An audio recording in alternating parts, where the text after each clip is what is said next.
जेव्हा तुम्हाला कोणी विचारतं की तुम्हाला कोण आवडतं, असं म्हटल्यानंतर काही नात्यांची लिस्ट येते. आई, वडील, मुलगा, मुलगी, बहीण, भाऊ, गर्लफ्रेंड, बॉयफ्रेंड, एखादा फिल्म स्टार, एखादा क्रिकेटर, सोशल मीडिया इन्फ्लुएन्सर, अशी लिस्ट असते.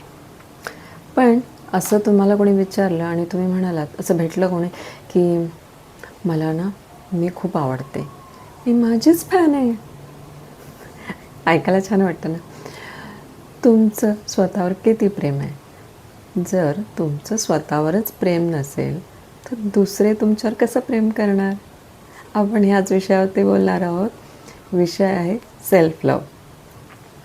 आरशात उभं राहिल्यानंतर मी सुंदर आहे किंवा मी हँडसम आहे ह्याच्या पलीकडेही कधी कधी काही लोक आरशात उभे राहिल्यानंतर मनातल्या मनात सुरू होतं, माझं पोटच वाढलं आहे, मी जाडच झाली आहे, मी बारीकच आहे, माझे केसच पातळ झालेले आहेत, किंवा माझ्या फेसची स्किन खराब झालेली आहे, पिंपल्स आलेले आहेत, ब्ला ब्ला ब्ला ब्ला.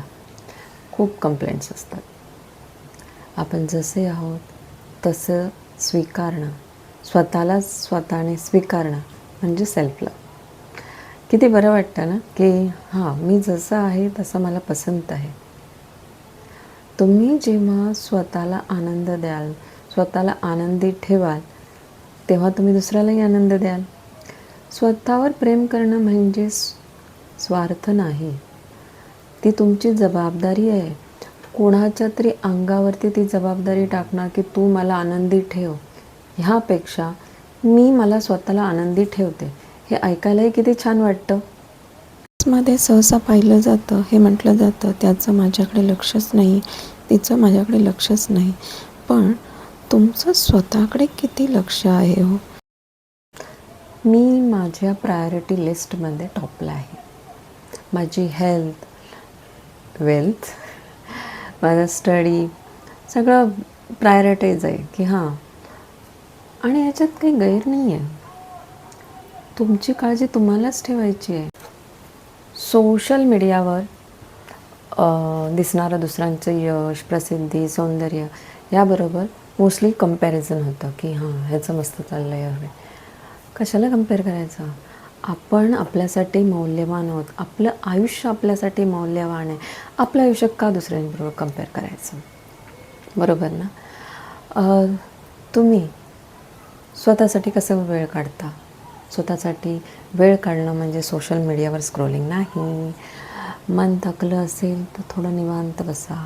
शरीर थकलं असेल तर आराम करा. काहीतरी नवीन शिका.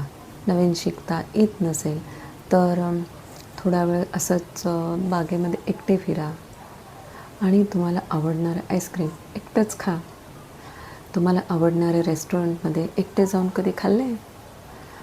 कधी एखादा आवडता सिनेमा किंवा पिक्चर, अरे चल ना माझ्याबरोबर, मला तो पिक्चर बघायचं आहे, मला नाटक बघायचं आहे. प्रत्येक वेळेला कोणाकडे डिपेंड असतं, अरे कोणी येत नाही, चला मी गेलो, तिकीट काढलं मी गेलो. असे गेलात कधी?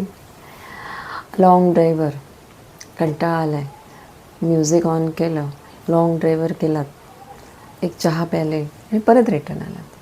स्वतःबरोबर स्वतः एन्जॉय केलं. एक आवडतं पुस्तक जे सुरू केलं आणि कधी 5-6 पानं वाचली कळालंही नाही.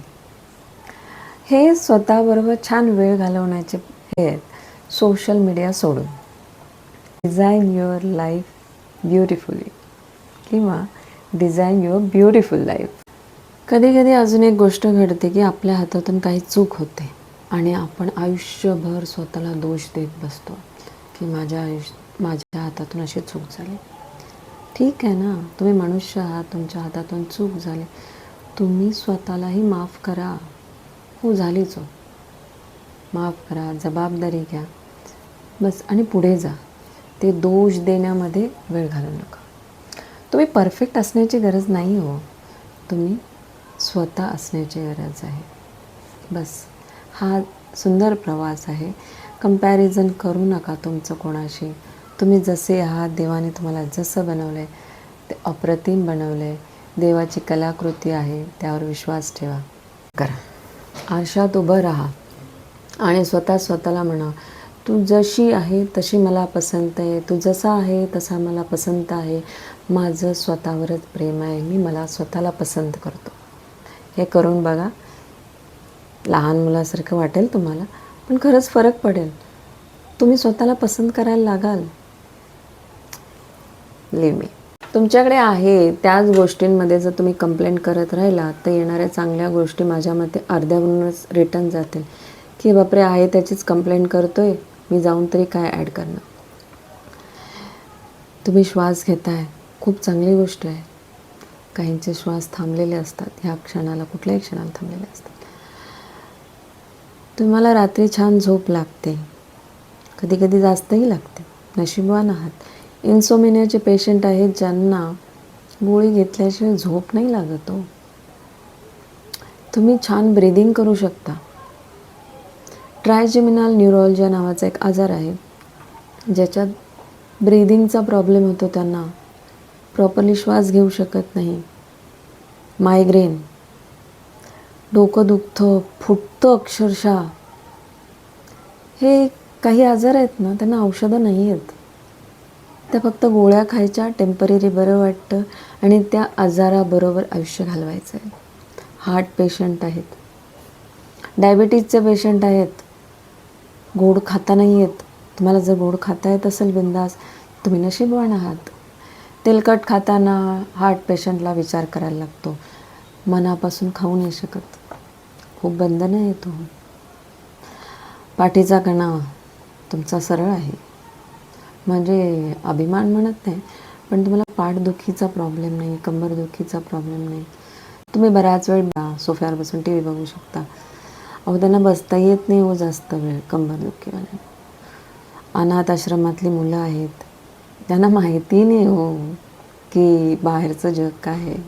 वृद्धाश्रमामधले आजी आजोबा आहेत, एवढं दुःख नाही आहे ना तुमच्याकडे. मग मस्त राहा ना, छान राहा. आजारी लोकांना बघितलेलं आहे, आजार बघितलेले आहेत, त्यामुळे तुम्ही जर ठीकठाक मस्तपैकी असाल तर जस्ट थँक युअर गॉड. तुमच्या देवाला आभार माना, की छान आयुष्य दिल्याबद्दल आभार माना. चला, ह्या नोटवर आपण बाय बाय करूया. Design your life beautiful. तुमचं आयुष्य सुंदर करणं हे तुमच्या हातात असतं. तुमच्या जीवनाचं शिल्पकार म्हणतात तुम्हीच आहात. तुमचं आयुष्य कसं डिझाईन करायचं, कसं करायचं हे तुम्हीच ठरवायचं आहे.